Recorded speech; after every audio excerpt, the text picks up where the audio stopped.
So 4-1, 4-1 win. Can't complain about that, can I? I said in my last video, I'm not going to do any fancy analysis or coverage about that game, that Chelsea just need to win. I had one request, and that was to win. Didn't care how, didn't care why, just win. And we've won 4-1. So, hats off to the team. Got a much needed 3 points. Hopefully we can make that continue. And shout out Raheem Sterling, first and foremost. What a performance from the boy. Easily man of the match. Without him, none of the 4 goals happened. He forced the own goal, won a penalty, scored, and then went on a great one to set up Cole Palmer to set up Nicholas Jackson. So great all-round performance from him. I think that, to be honest, solidifies his spot on the left for me. I know he had Modric, but like he's done so well there. Like, why would you move him? He proved what he can do. I know he can play on the right too, but I think on the left it just gives him that bit extra where he can cut in from the left and have a shot on goal. And because most defenders are going to be wary of that, he can use his trickery to take him on and hit the byline and drill a ball across goal for potentially someone, Nicholas Jackson or Berger, to go onto. So he's I think he shows off more of his talents on the left than on the right. I think to get the most out of Sterling on the right, he has done well there when he's played there this season. But I think to justify playing him on the right instead of the left, you're going to need more people around to be able to provide for him. Because at Manchester City, when he was at his peak, when he was playing on the right, he had the likes of Leroy Sané just bombing down the left and giving him tap-ins, and his great movement off the ball made that happen as well. But I don't think maybe Modric can do that, but I think for now, until Modric fully finds his feet, I don't think we should play Sterling on the right to accommodate Modric. I think Modric could be amazing on the right too because of his absolute raw pace. I think he could just skin anyone down that wing and just whip balls in. So why not at least try that and let Sterling run amok on the left-hand side? But there is also Cole Palmer to be considered. He was quiet, to be honest. Obviously, I rate him. He's a good player. He scored his pen, got his first goal for Chelsea, and also he assisted Jackson's goal, the 4th. But he was quiet. I don't blame him.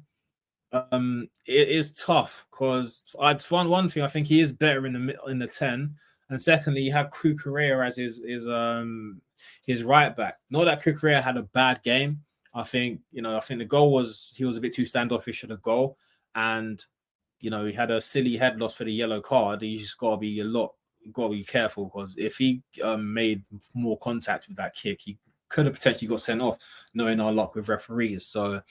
But yeah, it's not that he had a bad game. He did well. It's just that being a left-sided player, he's not going to be confident bombing down the wing and offering support to Palmer, who I think needed it down that hand side. But yeah, he's a good player. I think he had his best moments when he drifted into the middle. I did like the fluidity him and Gallagher showed, where they kind of swap positions every now and then. But I prefer Palmer. He's a bit of he's a technician. I like a technician in the 10. I'm old school, and I think Palmer could be that person. But yeah, at the same time, if Connor's playing, I'd rather him in the 10 too, because it gives him less responsibility in the deeper areas of the pitch, and he can just worry about pressing high and scoring goals, really. So it's a tough one. But also in the pivot behind him, Enzo and Caicedo, I think, are forging a really good partnership. You got Enzo just being a deep line playmaker, knocking it about, pinging balls left and right, and Caicedo's bringing the physicality, the energy, and also the technical proficiency. He can knock the ball around really well. There were quite a few passages of play where he had some good touches, good first time balls where he's just spraying it out wide and stuff. I like him a lot. And I think that partnership has a lot of potential. I look forward to seeing it growing. I look forward to seeing Caicedo live up to that 25. I think he's got it in his locker.